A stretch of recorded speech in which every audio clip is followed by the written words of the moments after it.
5 to 10 years by up-and-coming playwrights. We just opened our show Job by Maxwell Friedlich, and that runs through February 15th. Today we'll be joined by Christina Mei-Ping Chen, performing excerpts from her new show, The Shark Lady. The Shark Lady is a new musical with book music and lyrics by Christina Mei-Ping Chen, with additional music and lyrics by Grace Strigger, and was born out of Christie's summer internship with minorities in shark sciences in 2023. The Shark Lady had its first ever concert-style performance this past December at Fogarty Community Media and Arts Center, which was supported by Urbanite Theater. The Shark Lady follows the early life of Dr. Eugenie Clark, founder of the Mote Marine Lab, and her journey pursuing her education and career in marine science as a Japanese-American woman living during the height of World War II. Today we will be showcasing 2 scenes from The Shark Lady, featuring songs The Fight and Think of That Girl. Please welcome to the stage Christina Mei-Ping Chen, Nina Maroney, and Katrina.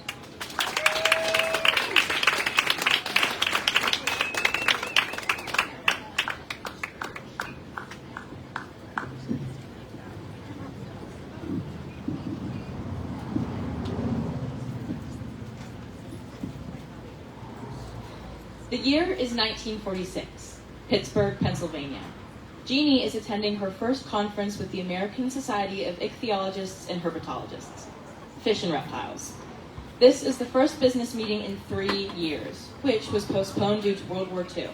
The society members are voting on the motion to ban people of Japanese ancestry from becoming members of the society. As they vote, we enter Jeannie's stream of consciousness. Her hands are trembling with anger. My heart is filled with heavy sorrow. I'm in a room full of people who I thought believed in a better tomorrow. A room full of curious people committed to studying the unknown. A room of intelligent, passionate people, and somehow I feel so alone.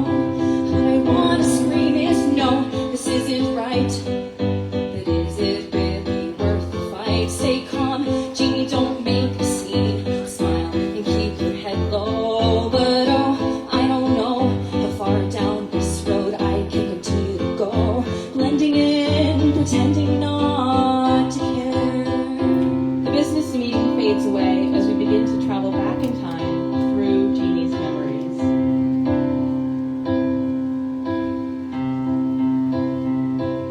When I was young, I would go swimming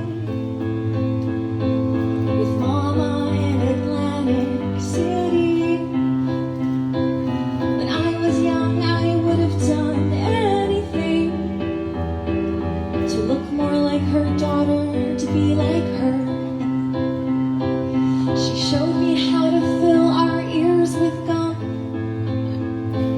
Her jet black hair fell down below her waist. I was always scared she'd disappear, just like my dad, but of course she stayed. And then I realized she couldn't hide when being Japanese became a crime.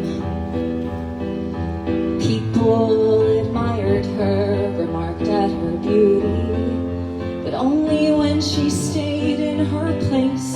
'Cause what they really thought was, oh, this Oriental girl, so exotically beautiful. I've seen her around this town, but she's not really from here. So no, she has no right to this great American dream of mine. We only rent to names we can pronounce. Traveling further back in time, Jeannie watches her younger self struggling to fit in at school.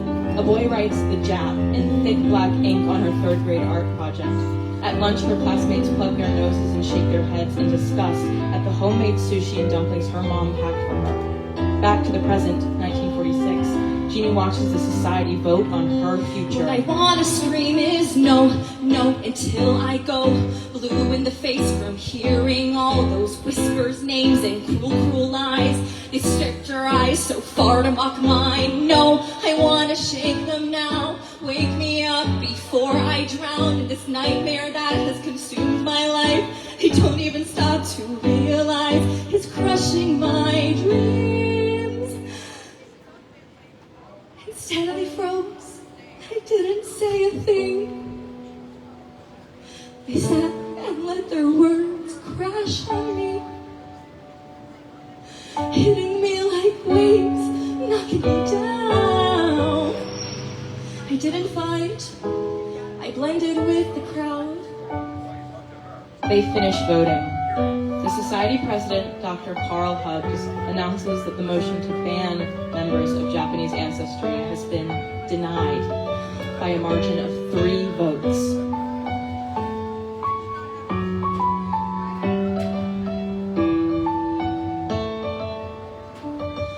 But I want to speak. Why is it so hard to speak up? I might not have the words, I might not be heard, but I'll keep up the fight. I will succeed in spite.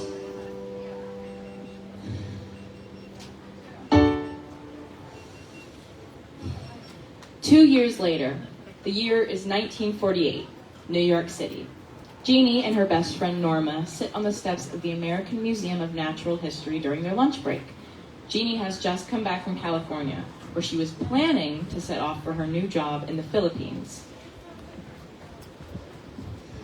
You know, Jeannie, when I said I couldn't wait to see you again, I didn't mean for you to only be gone 2 weeks. Guess it just wasn't in the cards for me this time, Norma. You've got a positive attitude. Guess I've got to. Now, that's what I call growth. Were we in the 3rd grade, you would have punched that FBI agent straight in the face.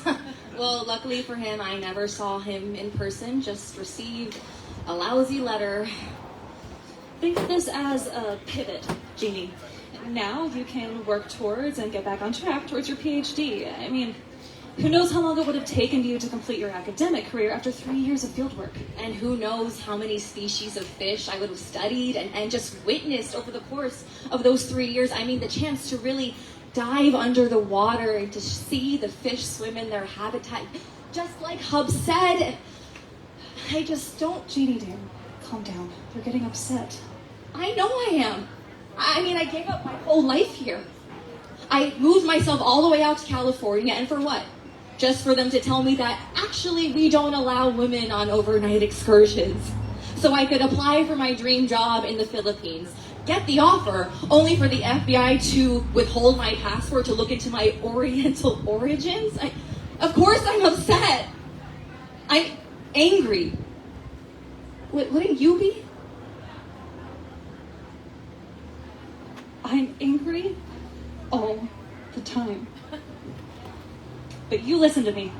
You have poured too much of your life into studying what you love for one more detour to make you quit. It just feels like every time I take a step forward, I keep getting pushed back. I mean, you should have heard the way that Navy guy spoke to me when I almost drowned. It was like I was proving that women are inadequate, when in reality it was his careless mistake that almost killed me. And I couldn't even say that. Or he would call me hostile or difficult. Sadly, I think he would say that regardless. So emotional. So weak. Well, you certainly are emotional. But you are not weak. The Jeannie Clark I know punched a boy in the face in the 3rd grade because he called her a horrible name. And he deserved it. The Jeannie Clark I know drove across the country with 2 strange men because she was pursuing her PhD. Jeannie Clark is not weak. She's the strongest person I know. Technically, I'm still Jeannie Umaki. Roy won't sign the papers. We're still separated right now. I don't care if you end up having 5 husbands. Hey, a girl can dream. You'll always be Jeannie Clark to me. That fiery girl I met at PS 76. You're my tiger lily. You're my sleeping poppy. And one day, we're gonna be real biologists. Oh, I miss being out in the woods, out in the quiet.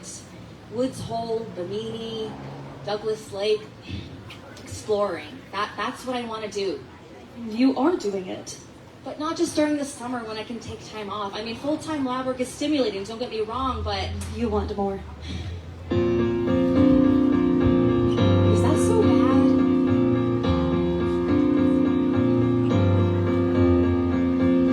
You always said that you wanted to be out there, alone with the sea, and you wouldn't dare let anyone stand in your way.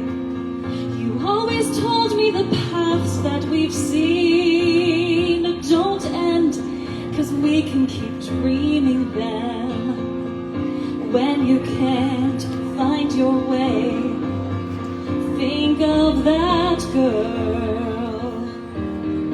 What would she feel if she saw us now? How would she think her life turned out? Imagine, Normie, us two sharing a cabin again out in the woods, but this time further than Michigan. No pavements. No sirens. They're not sidewalks. They're called footpaths. I couldn't leave Mom, though. Move back in with us. Jeannie, you know we can't. You always said that we'd take on the world. Show them there's nothing these girls can't do. I am strong when I've got you by my side. You always knew how to leave gracefully. I'd freeze, but you'd always guide me so. Can't you see it's time to leave? Think of that girl. She never left my side. She always had my back, keeping me calm, keeping me safe. She always said she'd go far. She always said she would see beyond the lights of New York City. Don't you think you deserve the same? What would she feel if she saw us now? How would she think her life turned out?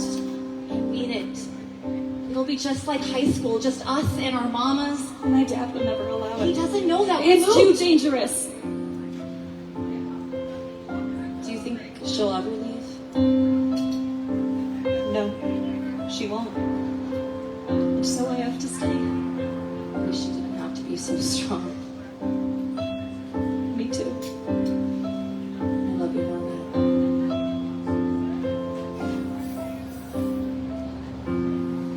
What would she feel if she saw us now?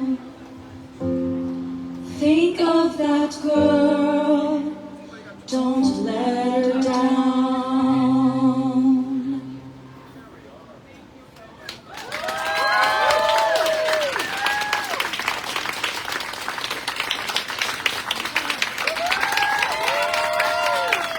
Thank you, everybody. My name is Christy, and I am the writer of the Shark Lady musical, along with Grace Stricker, who could not be here today. This is Nina Maroney, our music director from the December workshop. And I just wanted to thank Urbanite Theater so much for having us today. Without them, we would have not been able to put on this production in December. And like all new work takes a long time. It's a long but rewarding process. And I really do feel that Urbanite is the leader of producing bold new work. So I hope you all come see their new show, Job, which just opened last night. And it runs through February. And if you're interested in learning more about Shark Lady and other shows at Urbanite, we have a booth back there. Thank you, everybody. Woo!